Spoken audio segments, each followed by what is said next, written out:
साल 2014 में अमेरिका की अर्थव्यवस्था ढह जाने के बाद एक राजनीतिक दल जिसका नाम था New Founding Fathers of America power में आ जाती है। ये एक तानाशाही विचारधारा को मानने वाला राजनीतिक दल था। पावर में आने के बाद वो एक कानून पास करते हैं जिसके तहत हर साल एक सालाना कार्यक्रम पर्ज का आयोजन किया जाने लगा। पर्ज 12 घंटे की अवधि का होता है, शाम 7 बजे से सुबह 7 बजे तक। इस अवधि के दौरान सभी अपराध माफ होते हैं, यहाँ तक कि मर्डर भी। और इस पर्ज काल के दौरान सभी इमरजेंसी सेवाएं जैसे कि पुलिस, फायर और मेडिकल इमरजेंसी सेवाएं 12 घंटे की अवधि के लिए रोक दी जाती है।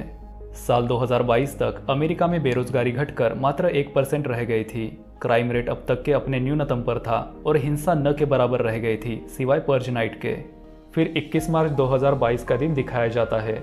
उस दिन 2022 की सालाना पर्ज नाइट होने वाली थी, इसीलिए टीवी पर अमेरिका के कई शहरों के पिछले वर्ष की पर्ज नाइट के विजुअल्स दिखाए जा रहे थे। ये दिखाया जा रहा था कि किस तरह से लोग कई अपराध जैसे लूटपाट, कत्ल, आगजनी को अंजाम दे रहे थे। ठीक उसी समय एक जानी मानी सिक्योरिटी सिस्टम बनाने वाली कंपनी में सेल्स मैनेजर के पद पर काम करने वाला जेम्स ऑफिस से घर लौट रहा होता है। जेम्स की कंपनी घरों को सेफ और सिक्योर रखने के लिए सिक्योरिटी सिस्टम्स बनाती थी और पर्ज नाइट के चलते उनका बिजनेस काफ़ी ज़्यादा फल फूल रहा था। जेम्स ने अपने विभाग में उस साल सबसे ज़्यादा सिक्योरिटी सिस्टम्स बेचे थे। उसका घर एक काफ़ी समृद्ध और संपन्न गेटेड कम्युनिटी में था।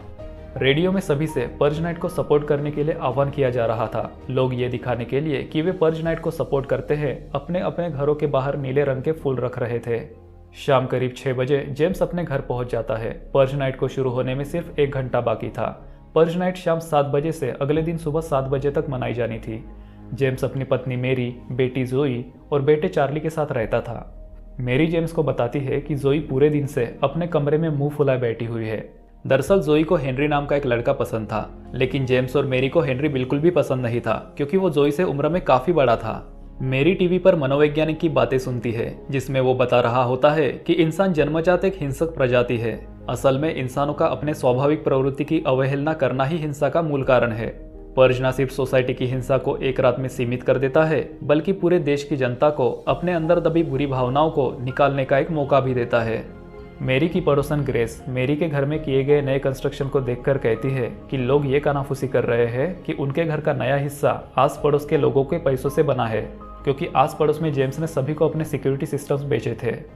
चार्ली ने एक रोबोट बनाया होता है जिसे वो रिमोट की मदद से कंट्रोल करता था और उसमें लगे कैमरा के माध्यम से वो अपने गॉगल में फिट स्क्रीन में देख सकता था। चार्ली ने अपने कपड़े की अलमारी में एक सीक्रेट स्थान बना रखा था। चार्ली को पर्ज बिल्कुल भी पसंद नहीं था। 7 बजने से 5 मिनट पहले जेम्स अपने घर के सिक्योरिटी सिस्टम्स को एक्टिवेट कर देता है। सिक्योरिटी सिस्टम के एक्टिवेट होते ही सुरक्षा की परत पूरे घर को कवर कर गई। सारे खिड़की दरवाजे मेटल की मोटी शीट से ढक गए। जेम्स अपनी गन को भी लोड करके अपने पास रख लेता है। टीवी पर इमरजेंसी ब्रॉडकास्ट सिस्टम का प्रसारण चालू हो जाता है। उसमें बताया जाता है कि सायरन बजते ही पर्ज शुरू हो जाएगा, जो अगले 12 घंटे तक जारी रहेगा। सायरन बज उठता है और इसी के साथ पर्ज नाइट आरंभ हो जाती है। जोई अपने कमरे में चली जाती है। चार्ली अपने माता पिता से पूछता है कि क्या पर्ज के दौरान वे भी कभी किसी का मर्डर करेंगे। जेम्स कहता है कि शायद वक्त और हालात के मजबूर करने पर। वो चार्ली को समझाता है कि पर्ज की वजह से ही उनका देश अमेरिका बर्बादी की कगार से लौट आ पाया था।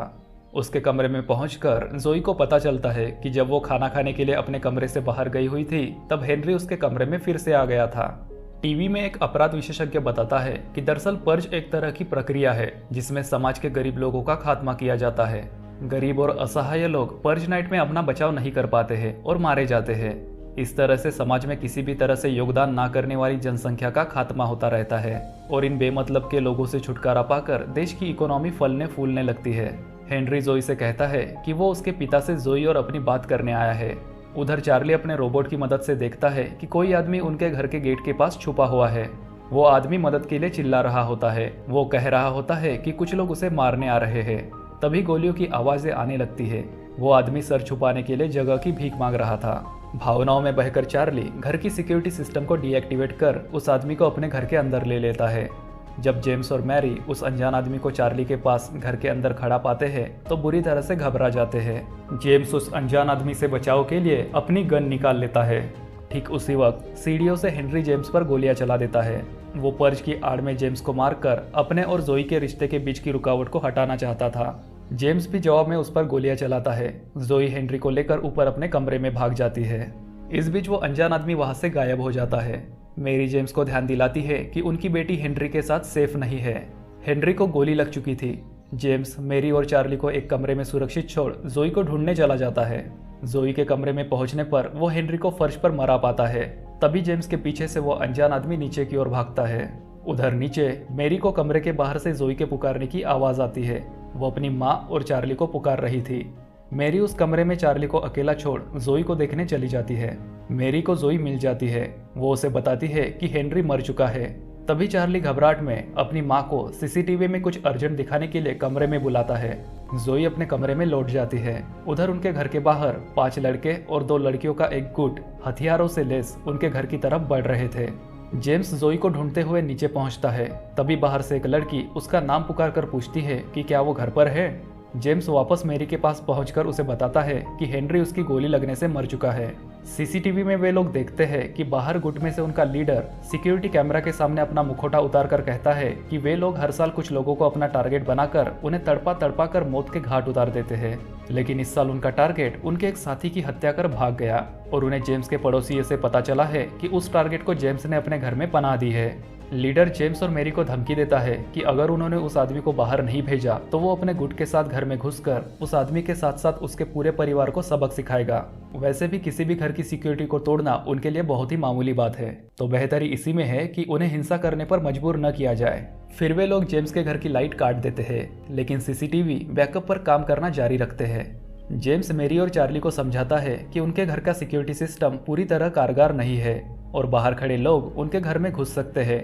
इसलिए अब उनके पास एक ही रास्ता बचता है, उस अनजान आदमी जिसे चार्ली ने घर के अंदर आने दिया था उसे किसी भी तरह ढूंढकर बाहर खड़े गुट के हवाले करना।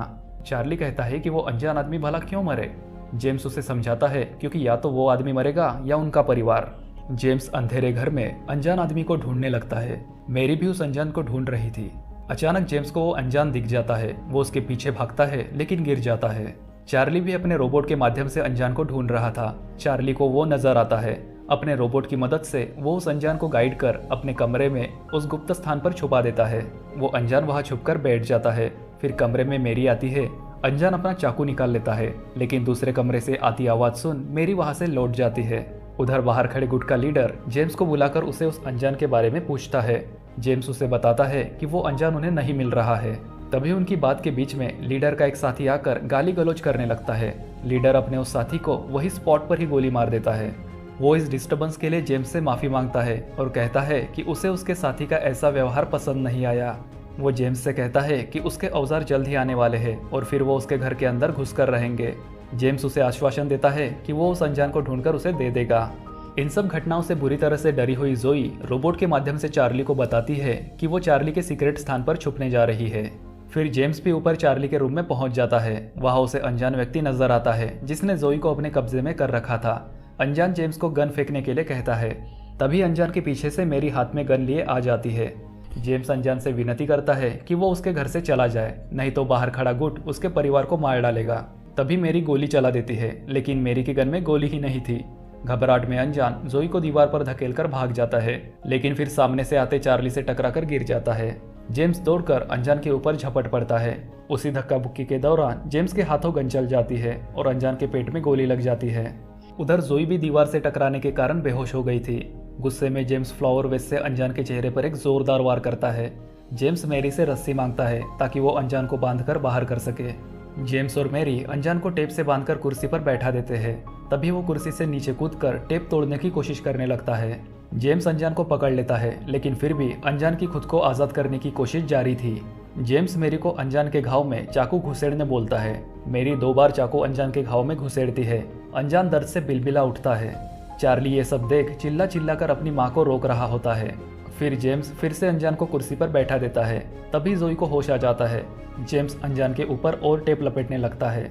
मैरी को उस अनजान की हालत देख अपने किए पर पछतावा होने लगता है और वो जेम्स की मदद करने से इनकार कर देती है। चार्ली गुस्से में वहां से चला जाता है। मैरी जेम्स से पूछती है कि आखिर कब से वो दोनों हत्यारे बन गए। फिर वो भी उठकर चार्ली के पीछे चली जाती है। इस बीच अनजान अपने मुंह से टेप हटा लेता है। अनजान जेम्स से कहता है कि वो अपने परिवार को बचाए और उसे घर से बाहर खड़े हत्यारों को सौंप दे। फिर मेरी देखती है कि बाहर खड़े गुट की मदद के लिए उनके कई और साथी आ चुके हैं और वे लोग उनके घर के खिड़की दरवाजों में जंजीर बांधकर ट्रक से खींचकर तोड़ने की तैयारी कर रहे थे। जेम्स बहुत तेजी से कुछ सोच रहा होता है। फिर वो चार्ली और मेरी को बताता है कि वो गलत था और अब उसने ये ठान लिया है कि वो अब अनजान को बाहर नहीं भेजने वाला, बल्कि अब वो खुद बाहर खड़े गुट से डटकर मुकाबला करेगा। जेम्स चार्ली को गन देता है और उसे बेसमेंट में छुपने भेज देता है। वो चार्ली को सख्त हिदायत देता है कि चाहे जो हो जाए वो बेसमेंट से बाहर ना निकले। जेम्स मेरी को गन देकर घर को दूसरी तरफ से सिक्योर करने के लिए भेज देता है। अनजान खुद को आज़ाद कर लेता है। बाहर खड़े गुट के मेंबर्स खिड़की दरवाजे तोड़कर घर में घुसने लगते हैं। नंगी तलवारें हाथ में लहराती गुट की एक लड़की खुशी में झूमते हुए घर में अपना शिकार ढूंढने लगती है। मेरी को पीछे से एक गुट मेंबर देख रहा होता है। लीडर भी घर में प्रवेश करता है। बेसमेंट में एक गुट मेंबर चार्ली को पकड़ लेता है। वो चार्ली को गोली मारने ही वाला होता है कि तभी जेम्स पीछे से आकर उस गुट मेंबर के जिस्म में काफी मात्रा में गोली के रूप में दहकता पीतल घुसेड़ देता है। जेम्स का सामना 2 गुट मेंबर से होता है। काफी खतरनाक लड़ाई के बाद वो दोनों को मौत के घाट उतार देता है। तभी एक तीसरा मेंबर भी वहां आ जाता है। जेम्स उसे भी मार डालता है। वो वहां से निकल ही रहा होता है कि तभी लीडर आकर जेम्स के पेट में एक बड़ा सा खंजर उतार देता है। उधर दूसरे गुट मेंबर्स मेरी को मारने ही वाले होते हैं कि तभी उनके पड़ोसी आकर उसे बचा लेते हैं। मेरी और चार्ली भागकर घायल पड़े जेम्स के पास जाते हैं। तभी वहां लीडर आ धमकता है। वो उन सबको मारने ही वाला होता है कि तभी जोई आकर लीडर के शरीर में गोलियों से कई छेद कर उसे जिंदगी से हमेशा के लिए आज़ाद कर देती है। तभी वहां उनके पड़ोसी दोबारा आ जाते हैं। मेरी उन सबको उनकी जान बचाने के लिए धन्यवाद कहती है, लेकिन उसकी पड़ोसन ग्रेस कहती है कि उन्होंने उनकी जान इसीलिए बचाई ताकि वो उन्हें अपने हाथों से मारकर पर्ज सेलिब्रेट कर सके। दरअसल उन्हें जेम्स की सफलता, खुशहाली और अमीर से बहुत ज्यादा चिढ़ थी और इतने दिनों की अपनी भड़ास को वो अपने हाथों से उन्हें मारकर पर्ज के रूप में निकालना चाहते थे। वे जेम्स को उनसे अलग कर तीनों को मारने की प्रक्रिया शुरू करते हैं। तभी वहां अनजाना कर उनमें से एक पड़ोसी को मारकर पूरी की पूरी बाजी पलट देता है। अजनबी पड़ोसियों को मारने ही वाला होता है कि तभी मेरी उसे रोकती है। जोई अपनी माँ से कहती है कि पड़ोसियों को मार दिया जाए क्योंकि वे लोग उन्हें ही जान से मारने वाले थे और अब उनकी बारी है हिसाब बराबर करने की। लेकिन मेरी नहीं मानती है। वो कहती है कि अब चाहे जो हो जाए लेकिन बची हुई पर्ज नाइट वो बिना किसी खून खराबे के शांति से बिताएगी। इसी बीच घायल पड़ा जेम्स मर चुका था।